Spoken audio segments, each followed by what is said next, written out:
ഇസ്രായേലിന്റെ അതിക്രൂരതയിൽ ഗാസ മുനമ്പിന്റെ 90% ഭാഗവും പൂർണ്ണമായി നശിപ്പിക്കപ്പെട്ടതായി Gaza government media office അറിയിച്ചിരിക്കുകയാണ്.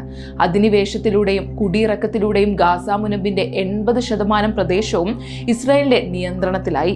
2023 October 7 യുദ്ധം പൊട്ടിപ്പുറപ്പെട്ട ശേഷം ഇസ്രായേൽ ഗാസയിൽ 2 ലക്ഷം ടണ്ണിലധികം സ്ഫോടക വസ്തുക്കൾ വർഷിച്ചിട്ടുണ്ട്. 2023 ഒക്ടോബർ 7 മുതൽ ഈ വർഷം ഒക്ടോബർ 5 വരെയുള്ള കാലയളവിലെ കണക്കുകൾ ഈ സ്ഥിതിവിവര കണക്കുകൾ ഉൾപ്പെടുന്നതായി ഗവൺമെന്റ് മീഡിയ ഓഫീസ് വ്യക്തമാക്കി.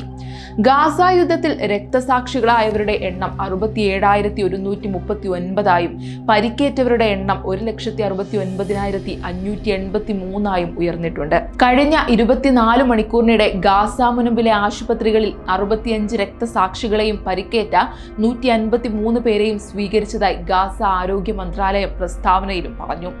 ഭക്ഷണ വിതരണ കേന്ദ്രങ്ങളിൽ എത്തിയവരെ ലക്ഷ്യം വെച്ചുള്ള ആക്രമണത്തിൽ 2 പേർ രക്തസാക്ഷികളാവുകയും 30 പേർക്ക് പരിക്കേൽക്കുകയും ചെയ്തു.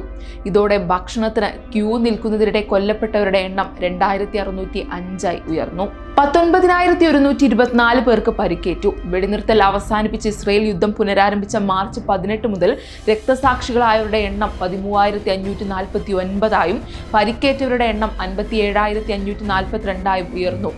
ആംബുലൻസ്, സിവിൽ ഡിഫൻസ് സംഘങ്ങൾക്ക് എത്തിപ്പെടാൻ കഴിയാത്തതിനാൽ നിരവധി ഇരകൾ അവശിഷ്ടങ്ങൾക്കിടയിലും തെരുവുകളിലും തുടരുകയാണെന്ന് ഗാസ ആരോഗ്യ മന്ത്രാലയവും അറിയിച്ചു.